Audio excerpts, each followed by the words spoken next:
인생은 해석이 중요합니다. 인생에 벌어지는 수많은 팩트들이 있고 그 팩트를 어떤 관점으로 해석하느냐에 따라서 나의 인생의 내용이 달라져요. 그래서 삶을 살아가면 이 인생을 해석하는 안목이 매우 매우 중요합니다. 오늘 이사야서를 통해서 하나님이 우리에게 들려주시는 그 말씀을 해석하며 나에게 필요한 말씀을 함께 찾아가 보려고 하는데요. 이 이사야 1장은 구약 성경에 있는 많은 선지서들, 그러니까 이사야부터 시작되는 그 뒷부분에 거의 대부분에 해당하는 성경의 전체 서론에 해당을 합니다. 마치 시편 150편 중에 시편 1편과 2편이 사실상 시편의 전체 서론에 해당되거든요. 그런 것처럼 이사야 1장이 그 뒤에 이어나오는 수많은 성경들의 서론과도 같다는 것입니다. 이사야의 시작이 이렇게 시작이 돼요. 1절이요. 유다 왕 우시야와 요담과 아하스와 히스기야 시대에 아모스의 아들 이사야가 유다와 예루살렘에 관하여 본 계시라. 이 이사야라는 선지자는요, 선지자 활동을 무려 50년이나 한 선지자입니다.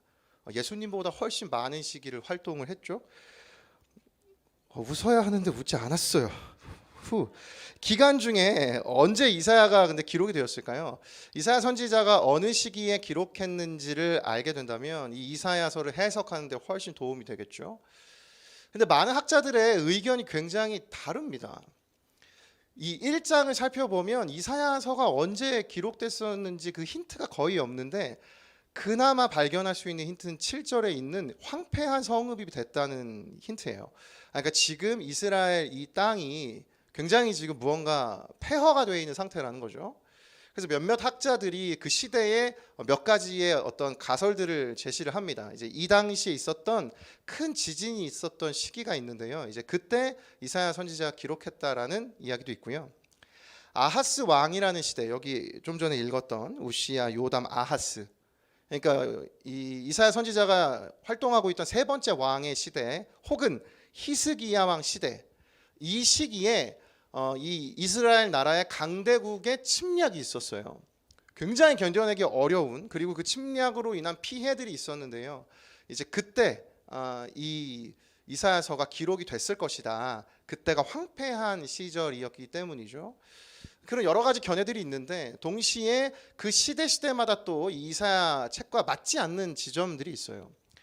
그래서 어떤 견해가 정말 확실하고 가장 이제 바른 견해일까, 다양한 견해들이 있지만 그 견해들을 모으고 모았을 때 가장 설득력이 있는 이야기는요, 이사야 선지자가 이제 노년에 자기의 사역을 정리하면서 기록했던 책이 이 이사야서라는 견해예요.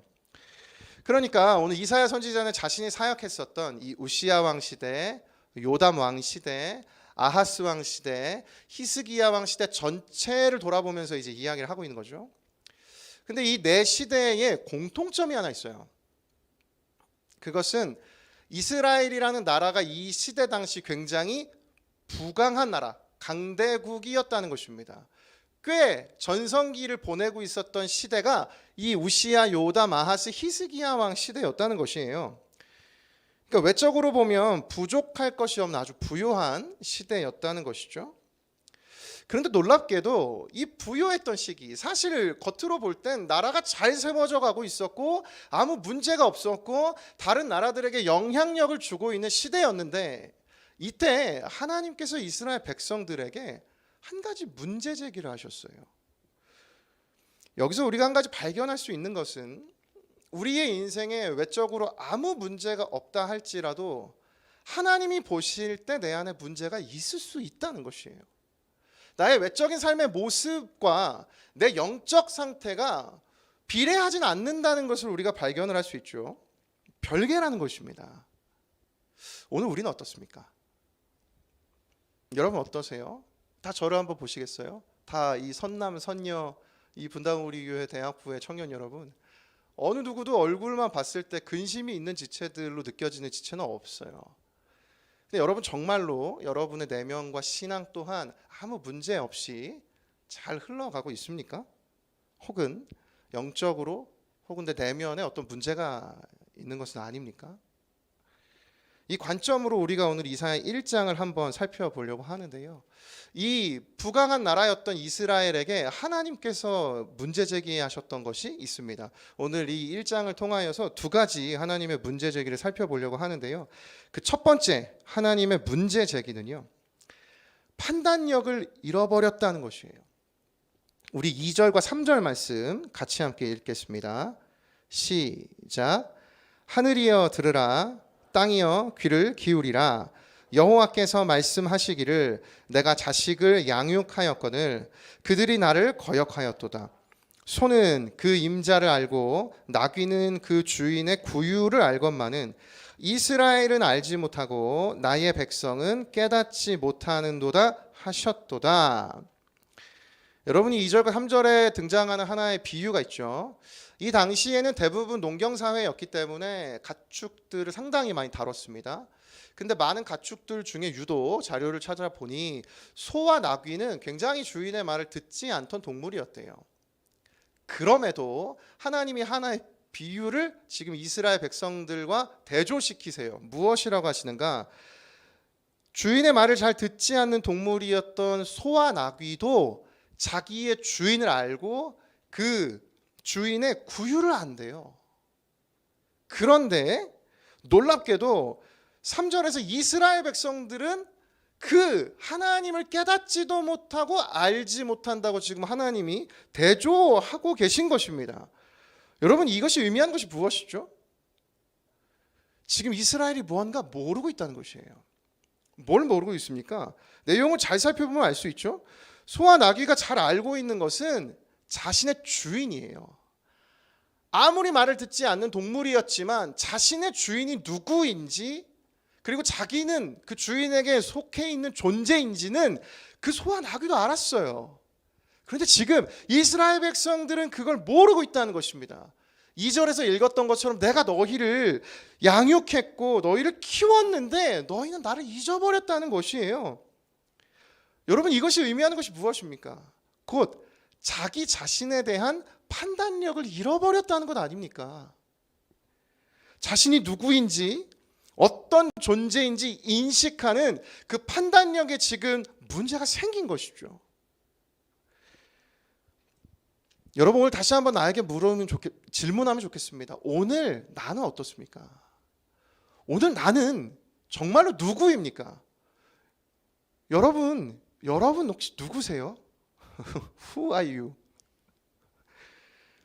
한 책을 읽다가 이 카렌 블릭센이라는 분이 있는데, 아이작 디네스, 어렵네요. 이분 누구죠? 이런 분이 계시대요. 덴마크의 소설 작가인데요. 이분이 한 이야기를 합니다. 정체성을 발견하는 세 가지 부류의 사람이 있대요. 잘 들어보십시오. 사람이 정체성을 발견하는 세 부류가 있는데, 첫 번째는 무엇인가? 이 바깥을 바라보는 부류래요. 이걸 다른 표현으로 하면 전통적 사람입니다. 어떤 의미인가?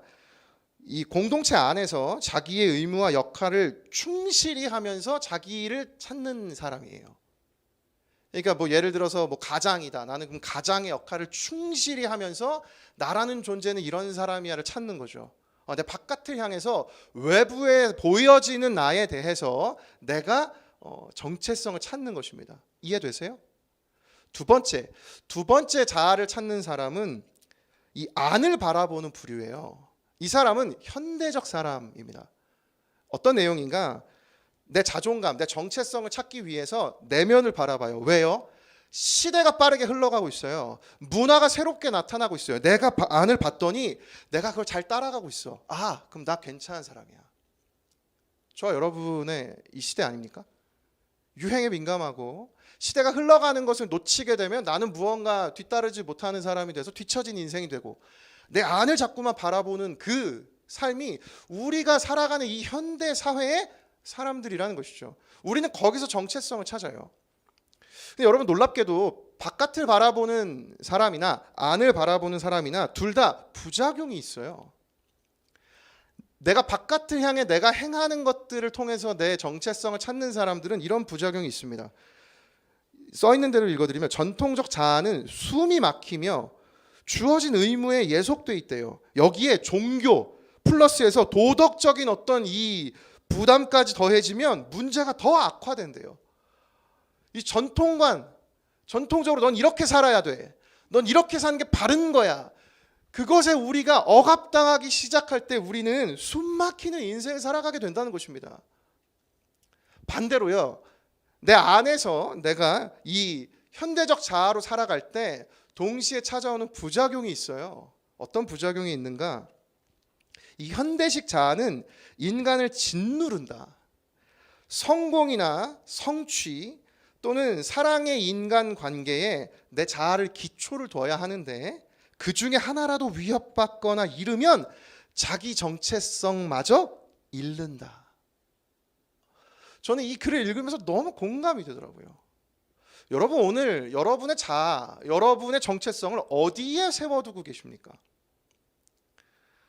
바깥을 향해서 그곳으로부터 주어지는 정체성을 보고 계세요? 그곳에 세워두셨어요? 아니면 나의 안에다가 끊임없이 나의 정체성을 세워두고 있습니까? 이 시대 청년 여러분, 어쩌면 이제 막 20대 정말 인생의 가장 황홀하고 가장 기쁨으로 넘쳐야 할 이 청춘의 시기에 우리가 점점 더 인생의 무게가 시대가 흐를수록 어려워지고 있는 이유가 있다면 지금 살아가는 20대의 여러분, 지난주에 살펴봤듯이 그 청년의 마지막인 39인 나까지 이 청년의 인생에 부담이 되는 이유는 어쩌면 우리는 이 두 가지 자아를 모두 다 발견하기 위해서 몸부림치고 있기 때문이 아닐까라는 생각이 들었어요. 대한민국이라는 사회는 굉장히 전통관이 강한 나라예요. 다른 나라에 비해서 훨씬 그것을 우리에게 강요하죠. 그것에 우리가 맞춰가려 살잖아요. 19살 때까지요. 내가 학업에 충실하고 내 성적이 좋고 내 어떤 결과들이 좋으면 좋은 사람이 돼요. 그 전통관에 우리는 휩쓸려 오죠. 20살이 되자 양상이 바뀌어요. 너를 찾으라는 것이에요. 이 시대 안에서 너가 이 시대를 흐름을 따라가고 더 앞서가라고 하고 있어요. 이 현대적 정체성을 찾는 방식 두 가지. 우린 그래서 바깥도 봐야 되고 안도 봐야 돼요. 이토록 분주한 인생이 어디 있습니까? 여러분, 우리가 왜 인생이 짓눌리며 살아갈까요? 전통적 세계관의 부작용은 숨이 막히고 현대적 세계관, 이 현대적 사람은 인간을 짓누르는 부담 가운데 살아가요. 여러분이 얼마나 무거운 삶의 무게입니까? 여러분은 무엇에 여러분의 정체성을 세워두고 있습니까? 따라서 청년의 시기에 내 삶을 일구는 노력과 이 열정을 연습해야 하지만요, 동시에 이 시대를 바라보고 해석하는 이 안목이 있어야만 해요. 그래야 내가 살아가는 인생에서 내 방향을 찾고 내가 치우친 것으로부터 균형을 맞출 수 있기 때문이죠. 근데 고맙게도 이 아이작 디네세는요, 한 부류의 사람을 더 소개해요. 제가 아까 세 가지라고 이야기했죠. 마지막 세 번째로 자신의 정체성을 찾는 부류가 있습니다. 그것은 위를 바라보는 부류예요. 제가 이름 짓기로 복음적 사람이라고 했습니다. 이것은 무엇인가? 절대적인 존재가 우리 각자에게 알맞은 사명과 소명을 주셨다는 것이에요. 따라서 이것은 자유하게 돼요. 사회가 나에게 요구하는 것, 그것을 뛰어넘을 수 있습니다. 왜냐하면 절대적인 존재가 나에게 부여한 내 인생의 방향이기 때문입니다. 뿐만 아니라 다른 사람들에게 영향받지 않아요. 나 자신에게서도 자유할 수 있어요. 왜냐하면 그 모든 것을 넘어선 초월적 존재가 나에게 부여한 정체성이기 때문입니다. 여러분이 정체성을 발견하셨습니까? 여러분, 진정한 자유가 어디에서 올까요? 이곳에서 오는 것이에요. 그래서 팀 켈러 목사님도 정체성은 스스로 부여할 수 있는 게 아니다라고 말했어요. 여러분, 착각하지 마십시오. 내가 나의 정체성을 만들 수 없습니다. 아까 살펴봤듯이 내 안을 바라봐서 내 바깥을 바라봐서도 어떤 것으로도 내 정체성을 세우는 것엔 부작용이 있어요. 그러나 우리가 믿는 이 기독교는 우리의 정체성이 주어진다고 우리에게 설명해요. 빌립보서 3장 9절을 세 번역으로 한번 읽어보겠습니다. 그리스도 안에 있는 사람으로 인정받으려고 합니다. 나는 율법에서 생기는 나 스스로의 의가 아니라 그리스도를 믿는 믿음으로 말미암아 오는 의, 곧 믿음에 근거하여 하나님에게서 오는 의를 얻으려고 합니다. 여러분, 크리스천은요, 진정한 기독교인은 나에게서 만들어지는 의가 아니에요. 그리스도 안에 있는 사람으로 인정받는 그 새로운 정체성입니다. 절대적인 존재로부터 나에게 부여받는 예수 그리스도의 죽음과 부활을 믿기만 하면 새 것이 된다고 이야기하는 이 정체성이 오늘 우리에게 모두에게 주어진다는 것이에요. 저는 사랑하는 이 대학부 청년 여러분, 전 여러분이 이 시대를 살아가면서 시대에 짓눌리지 않는 인생이 되기를 원합니다. 여러분이 시대를 분별하는 안목을 갖춘 청년이 되기를 원합니다. 그래서 숨을 쉬며 살아가는 저와 여러분이 되기를 예수님의 이름으로 축복합니다. 저를 따라 함께 고백하겠습니다. 예수님이 필요합니다. 하나님께서 이스라엘 백성들에게 제기하신 문제 제기 두 번째가 있어요. 그것은 마음을 잃어버렸다는 것이에요. 계속해서 본문에서는 이 하나님께서 제기하시는 문제가 있는데요. 여러분, 이 시대에 이스라엘 나라는 국력과 재물만 풍부했던 것이 아니에요. 이 당시에 놀랍게도 넘쳐났던 것이 있습니다. 바로 예배예요. 독특하게도 11절을 보면요, 하나님께서 말씀 가운데 이렇게 하시거든요. 너희가 나에게 바쳤던 그 무수한 재물이 이제 너무 힘들다고. 여러분, 반대로 얘기하면 하나님께 끊임없이 무수한 재물을 드린 것이에요. 이 시대에는 예배의 홍수였어요. 마치 지금처럼요. 끊임없이 하나님을 향해 예배가 지속되고 있었어요. 여러분, 놀랍지 않습니까? 하나님이 문제를 제기했는데 놀랍게도 예배가 넘쳐나는 시기에 문제를 제기하셨다는 것이죠. 어떤 문제를 제기하셨는가? 12절과 13절인데요. 한번 보십시오. 너희가 나의 앞에 보이러 오지만 누가 너희에게 그것을 요구하였느냐? 나의 뜰만 밟을 뿐이다. 다시는 헛된 재물을 가져오지 말아라. 다 쓸모없는 것들이다. 분향하는 것도 나에게는 역겹고 초하루와 안식일과 대회로 모이는 것도 참을 수 없으며 거룩한 집회를 열어놓고 못된 짓도 함께 하는 것을 내가 더 이상 견딜 수 없다. 여러분이 구절을 통해서 하나님 마음이 느껴지세요? 참고 참으시다가 거룩하게 예배를 드리면서 동시에 못된 짓도 함께 하는, 여러분 이게 말이 된다고 생각하세요? 그럼 말이 되죠. 이 안에 우리의 인생도 담겨 있는 것 아닙니까? 이들의 신앙 행위는 남아 있었는데 이들은 이 신앙 행위를 통해서 자신들의 마음까지 하나님께 고백한 것은 아니라는 것이에요. 더 놀라운 사실이 무엇인지 아세요? 우리 29절 말씀인데요. 세 번역으로 함께 같이 읽어보도록 하겠습니다. 함께 읽겠습니다. 시작. 너희가 상수리 나무 아래에서 우상 숭배를 즐겼으니 수치를 당할 것이며 너희가 동산에서 이방 신들을 즐겨 섬겼으므로 창피를 당할 것이다. 여러분, 상수리 나무 아래라는 이 단어가 주는 의미가 이미 구절에도 나와 있지만요. 이 부분을 이 송병현 교수님이라는 분이 이렇게 설명했어요. 한번 들어보십시오. 우기와 건기가 뚜렷하게 구분되는 이 가나안 지역 광야에서 크고 푸르른 나무는 흔히 볼 수 있는 것이 아니다. 그래서 당시 사람들은 왕성하게 자란 나무들을 보면 그곳에는 신들이 머무는 곳이라 생각하여 제단을 세우고 우상을 숭배했다. 건기에도 물이 있는 곳에는 정원을 만들고 그곳에서 그 정원의 주인인 우상을 숭배했다. 그러니까 이 당시에 이스라엘 백성들은 상수리 나무 아래를 찾아갔다면 그것은 그 건기, 비가 오지 않고 가뭄밖에 없는 때에 이곳엔 물이 있어, 이곳엔 신이 존재하는 것이야 라는 마음으로 우상을 숭배했다는 것이에요. 여러분, 혹시 오늘 이 이스라엘의 모습이 주일을 지난 월요일부터의 우리의 모습은 아닙니까? 하나님께 주일엔 성전을 향해 나아오고 그 이후에 월요일부터의 평일에 우리는 다시 상수리 나무로 나아가고 있는 것은 아닙니까? 여러분, 이 시대의 이스라엘 모습과 내 모습이 어찌 다르다고 이야기할 수 있겠습니까?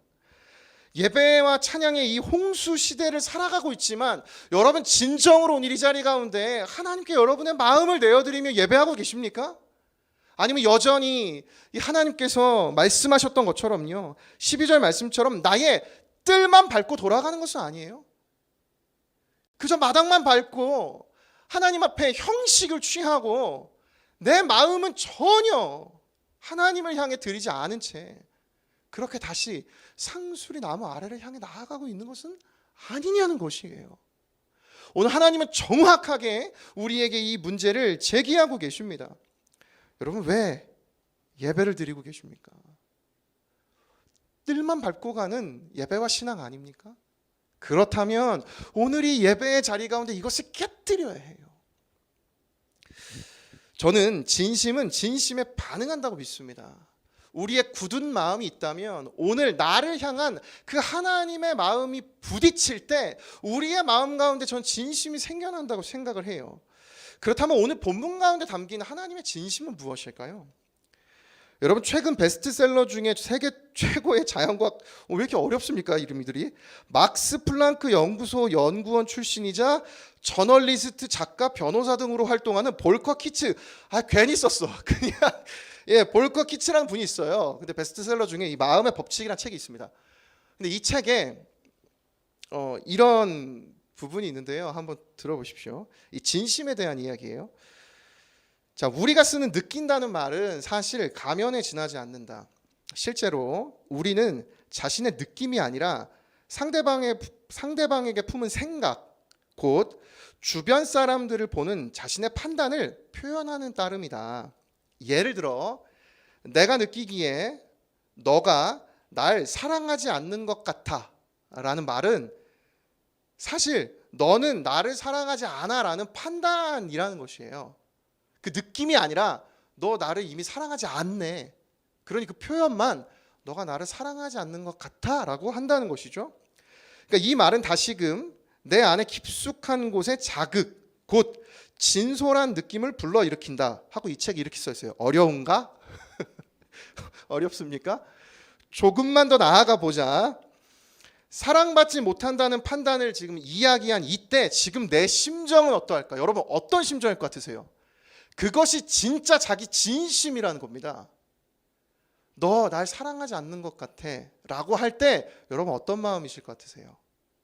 이분 이렇게 얘기해요. 서글프고 비참하고 무기력하고 우울하다는 게 정확한 표현이리라. 바로 이런 게 진솔한 감정이다. 여러분, 이렇듯이 오늘 이 본문 가운데 담겨있는 하나님의 마음도 우리가 한 단계를 더 나아가 찾아봐야 한다는 것이에요. 이 관점으로 한번 다음 구절 한번 읽겠습니다. 하나님께서 이렇게 말씀하셨어요. 18절 말씀인데요. 함께 읽겠습니다. 시작. 여호와께서 말씀하시되 오라 우리가 서로 변론하자. 너희의 죄가 주홍 같을지라도 눈과 같이 희어질 것이요 진홍같이 붉을지라도 양털같이 희게 되리라. 여러분, 우리는 이 구절을 읽을 때 하나님께서 우리에게 이렇게 말씀하시는 것 같으세요. 찾아와서 너 나랑 변론하자. 너 얘기 다 해서 너 잘못했다고 다 얘기하면 내가 용서해 줄게. 그때가 되면 비로소 너의 죄가 희어질 것이다. 너 양털같이 하얗게 그때 내가 회복시켜 줄게 라고 말씀하시는 것 같죠? 근데 조금만 더 나아가 본다면 저는 이 설교를 준비하면서 하나님께서 왜 이스라엘 백성들에게 굳이 변론하자고 얘기하셨을까? 참 그 마음이 신기했어요. 이토록 하나님이 참고 참아서 더 이상 받아들일 수 없을 지경에 이르는 이스라엘 백성이라면 그저 이들을 모두 없애시고 하나님 새롭게 자신을 잘 따르는 사람들을 창조하셔도 되는 것인데 하나님은 굳이 이들에게 한 번 더 기회를 주셨다는 것이에요. 뿐만 아니라 왜 와서 변론을 합니까? 왜 하나님과 대화를 해야 해요? 하나님이 그저 꾸지람을 하고 하나님이 그저 일방적으로 가르쳐 주시면 되는데 하나님은 그렇게 말씀하시지 않았어요. 하고 싶은 이야기 있으면 해보라는 겁니다. 너의 이야기도 내가 들어주겠다는 것 아닙니까? 도대체 하나님은 왜 이렇게 하시는 것일까요? 왜 이렇게 더디게 하나님께서 일을 하시는 것일까요? 하나님의 진짜 진심은 무엇일까요? 이사야 1장이 선지서의 전체 서론이라고 이야기를 드렸습니다. 따라서 수많은 선지서에 기록되어 있는 하나님의 마음 또한 이 모든 것 안에 같은 하나님의 마음이겠죠. 이사야 지나 예레미야 2장 1절과 2절에 그 하나님의 진심이 보다 묻어있는 말이 있어요. 우리 예레미야 2장 1절과 2절 제가 읽어드리겠습니다. 여호와의 말씀이 내게 임하니라. 이르시되 가서 예루살렘의 귀에 외칠지니라. 여호와께서 이와 같이 말씀하시기를 내가 너를 위하여 내 청년 때의 인애와 내 신혼 때의 사랑을 기억하노니 곧 씨 뿌리지 못하는 땅 그 광야에서 나를 따랐음이니라. 여러분, 이 말씀이 어떤 의미인지 아세요? 이스라엘 백성들은 지금 가나안 땅에 와서 평화롭게 살고 있어요. 하나님이 없어도 될 만큼 부유한 인생을 살고 있는데 오늘 하나님은 이스라엘 백성들에게 이렇게 말씀하시는 것이에요. 너가 나와 함께 했었던 그 광야 시절, 그때는 적어도 너가 나와 매 순간 함께 했고 내가 불기둥과 구름기둥으로 너네를 인도할 때마다 나를 따라 너희들이 걸어왔고 내가 멈추는 곳마다 너희가 머물러서 나와 함께 시간을 보냈다. 나는 그 청년 때의 인애, 너와의 그 신혼 때의 사랑을 기억한다라고 하나님이 말씀하고 계신 것이에요. 하나님의 이 이스라엘을 향한 지울 수 없는 그리움의 마음이 이 말씀 가운데 담겨 있는 것은 아닙니까? 여러분, 이 하나님의 마음을 전하기 위해서 우리 공동체가 이번 여름에 수련회를 준비하며 엘더와 팀장과 리더들과 수련회 TF팀들이 다 이 마음을 전하기 위해서 준비하고 있는 것 아닌가요? 저는 이번 여름 이 수련회를 시작하면서 오늘이 이사야 첫 수련회 설교를 여러분에게 전하는 것이에요. 여러분, 언제 하나님과 이 뜨거웠던 그 기억이 있으세요? 하나님은 오늘 우리에게 그것을 말씀하고 계세요. 내가 그때를 기억한다고요. 그 뜨거웠던 너와의 사랑의 그 자리를 하나님은 기억한다고 말씀하고 계십니다. 여러분, 그때가 그리우세요? 여러분, 그 감정과 그 마음이 오늘 이 자리 가운데 회복이 되어야 하는 것입니다. 여러분, 하나님의 진심에 진심으로 반응하는 우리가 되기를 원합니다. 저를 따라 다시 한번 고백하겠습니다. 하나님의 진심이 있습니다. 설교를 맺으려고 하는데요, 우리를 향하신 이 하나님의 그리움이요, 저는 이 코로나 시기를 보내고 저와 여러분이 이제 하나님 앞에서 대면 예배를 회복하고 수련회를 준비하면서 우리에게 정말 필요한 것이 무엇일까? 두 가지입니다. 너무 공동체로 모이는 것이 즐겁고 재미있는, 그것이 대학부의 묘미 아닙니까? 그렇죠? 이 청춘의 때의 즐거움을 누리는 것, 지난주 말씀드렸던 그 전도서 말씀처럼 말이에요. 하나님 안에서의 그 즐거움을 누리는 것.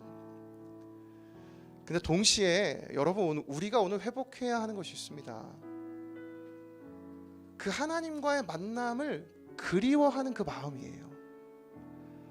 오늘 하나님은 저와 여러분에게 그 마음을 들려주십니다. 뜨거웠던 그때가 너무나 그립다고 말이죠. 그래서 이 마음을 하나님께서 담아 이사야 49장 15절에 선명하고 분명하게 기록해 두셨어요. 우리 이 말씀을 읽고 같이 함께 찬양하며 이제 이후의 많은 이야기들을 다음 주 또 우리 수련회 집회 때 함께 계속해서 이야기를 나눌 겁니다. 우리 마지막으로 이사야 49장 15절 같이 함께 읽고 찬양하고 기도하며 나아가겠습니다. 함께 읽겠습니다. 시작. 여인이 어찌 그 젖먹는 자식을 잊겠으며 자기 태에서 난 아들을 긍휼히 여기지 않겠느냐. 그들은 혹시 잊을지라도 나는 너를 잊지 아니할 것이라. 사랑하는 여러분, 이 하나님의 진심에 진심으로 반응하며 나아가는 우리가 되기를, 이번 여름이 되기를 예수님의 이름으로 축복합니다. 우리 지금 합심해서 함께 찬양하면서 기도하며 나아가면 좋겠습니다. 우리 함께 고백합시다. 주 앞에 나와, 주 앞에 나와 제사를 드리네. 마음 열어 내 삶을 드리네. 주를 봅니다. 끝없는 사랑 나 회복시키.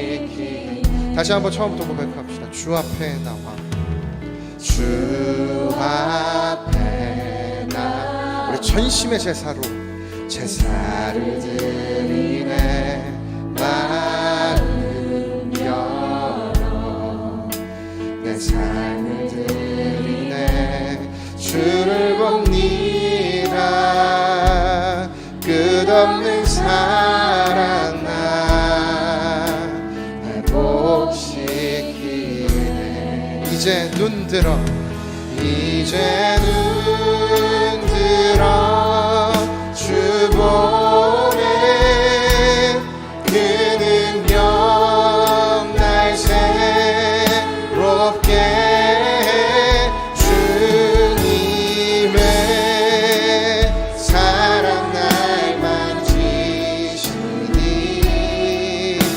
내 모든 두려움 사라지네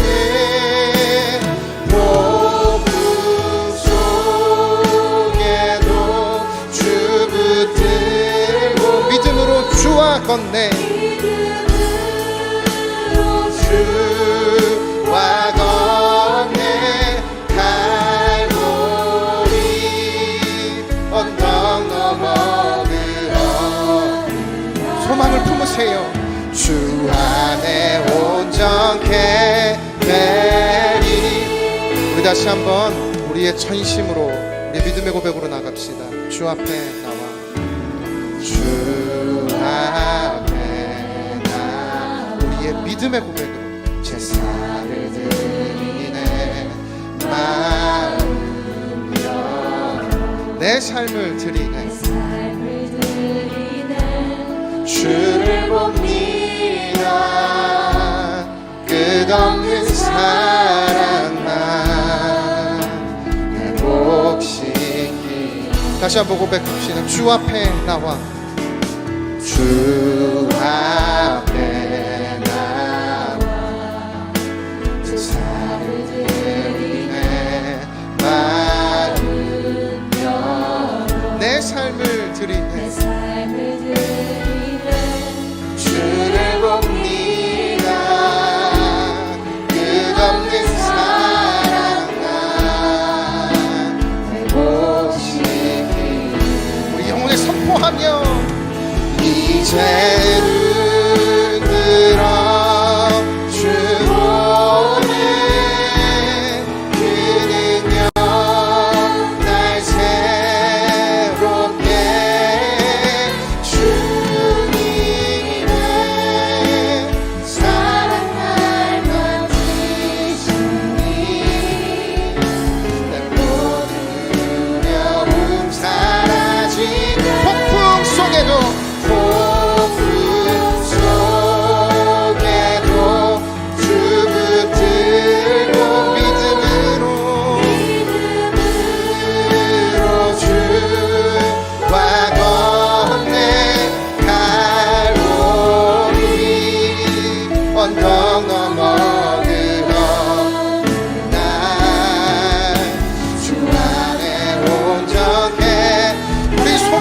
고백합니다. 이제 눈 들어 이제 눈 들어 주 보내 선포하세요 그 능력 날 새롭게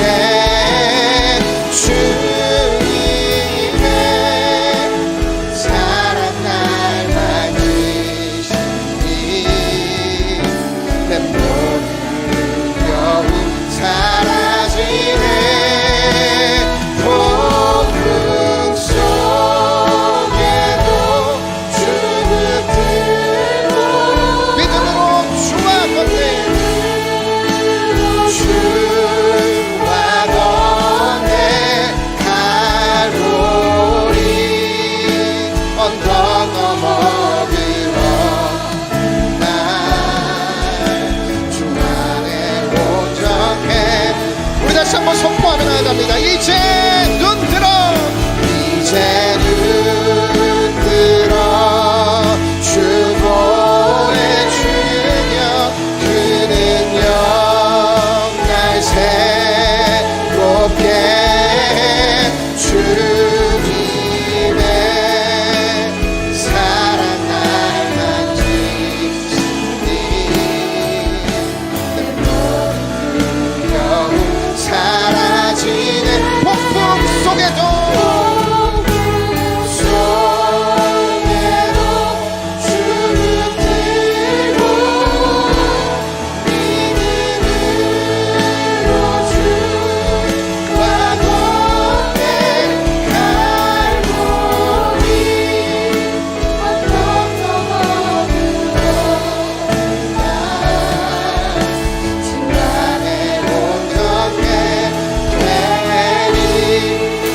시간 합심해서 함께 기도할 때 여러분 이렇게 기도하면 나아가면 좋겠습니다. 하나님 아버지, 주님 안에서 진정한 나를 찾는 은혜를 부어 주시옵소서.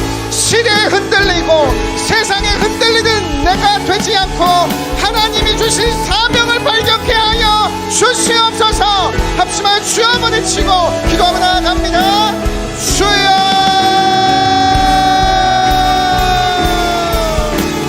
사랑하신 하나님 아버지, 우리 시대 청년들 하나님 기억하여 주셔서 내 바깥을 보아도 내 안을 보아도 하나님 내 인생의 대안을 찾을 수 없는 인생을 살아갑니다. 하나님 내게 준 이 인생의 무게와 하나님 내가 겪어내지 못하는 수많은 부작용 속에 하나님 내가 누구인지 내가 무엇 하고 살아가는 인생인지 하나님 그것이 내 손에 잡히지 않는 우리의 인생입니다. 하나님 아버지, 오늘 이 자리 가운데 그 위를 바라보는 인생이 되게 하시고 하나님이 부여해 주시는 나의 새로운 정체성을 발견케 하여 주시옵소서. 주님 그 은혜로 우리 가운데 역사하여 주시옵소서. 하나님 내게 그리하여서 그 하나님의 사랑의 마음과 그 하나님의 뜻한 그 하나님의 진심이 오늘 나를 올리고 그 하나님 앞에 뜨거운 예배가 회복되는 우리가 되게 하여 주시옵소서. 사랑의 대학교 모두의 총장님을 기억하여 주셔서 하나님 오늘 이번 예배에서 아버지 우리에게 허락하신 이번 수련의 모든 공간을 하나님 기억하여 주시기를 원합니다. 하나님 우리를 붙들어 주시기를 원합니다.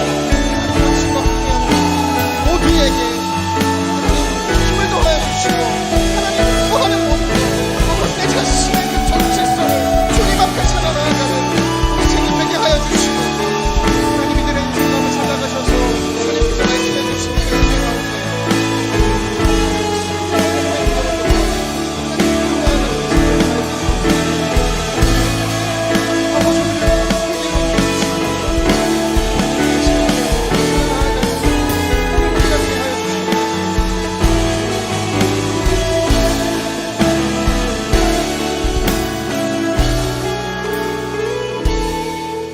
사랑하는 여러분, 오늘 이 시간 한 번만 더 함께 기도할 때 여러분 우리가 크리스천으로 이 자리 가운데 모였다면 오늘 우리 나 자신에게 질문해 보기 원합니다.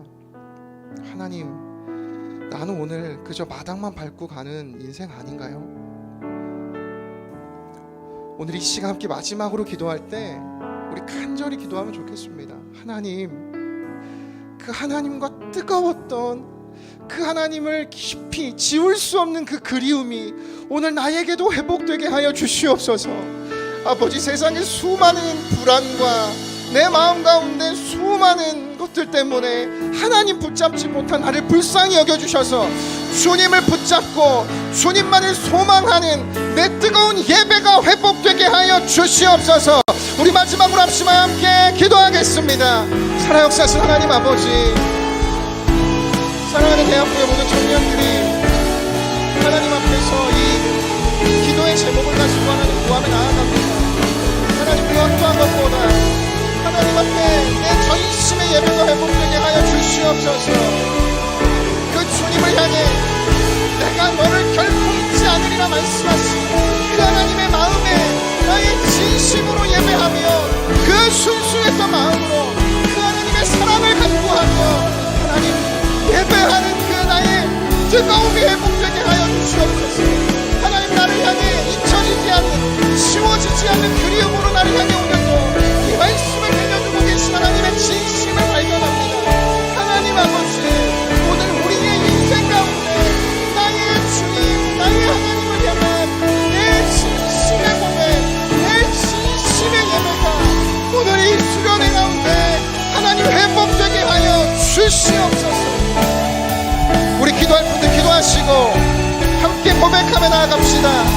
이제 눈 들어, 이제 눈 들어 주 보내 그 능력 날 새롭게 해. 주님의 사랑 날 만지시니 내 모든 두려움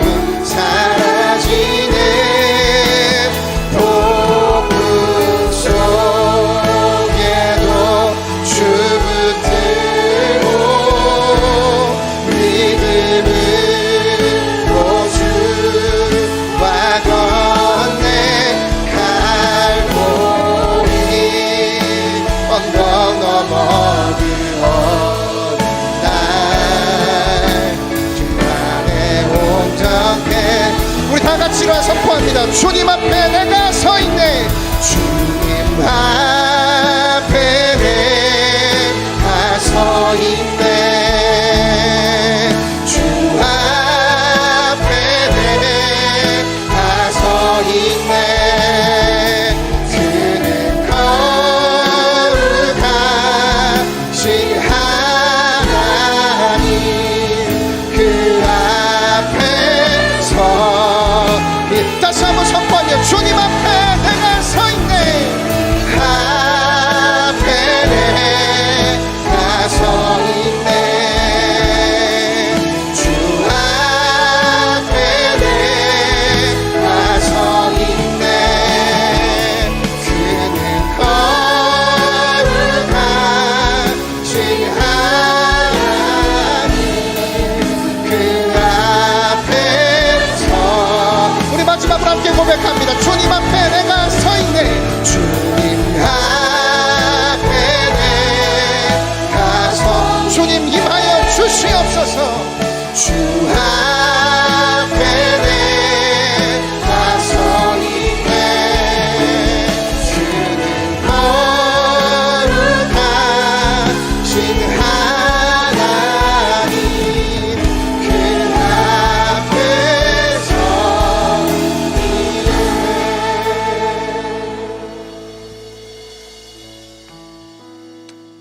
여인이 어찌 그 젖 먹는 자식을 잊겠으며 자기 태에 선한 아들을 긍휼히 여기지 않겠느냐. 그들은 혹시 잊을지라도 나는 너를 잊지 아니할 것이라.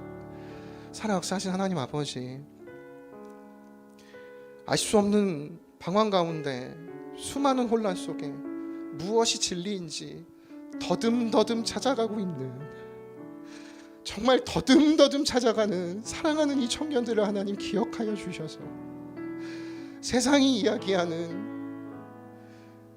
정말 그 허무와 공허의 진리가 아니라 참된 진리인 예수 그리스도를 붙들고 나아가는 사랑하는 대학부의 모든 청년들이 되게 하여 주시옵소서. 하나님, 그렇게 더듬더듬 찾아가는 인생이 아니라 그래서 상처나고 부서지고 부러지고 넘어지는 그 인생들을 일으켜 세워주셔서 다시 새 힘을 주시고 다시 새롭게 변화되고 하나님 안에서 위로부터 주어지는 새로운 사명을 발견하는 우리 모든 대학부의 청년들 되게 하여 주시옵소서.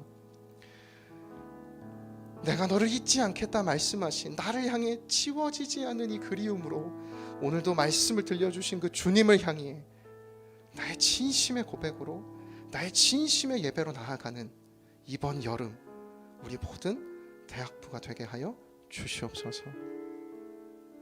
이 기도에 신실하게 응답해 주시고 이루어 주시고 주님을 찬양하며 지금 우리 구주 예수 그리스도의 은혜와 하나님 아버지의 다함없는 사랑과 성령의 교통하심이 오늘 이 자리 가운데 모인 모든 하나님의 사람들과 항상 함께 하시기를 간절히 축원하옵나이다.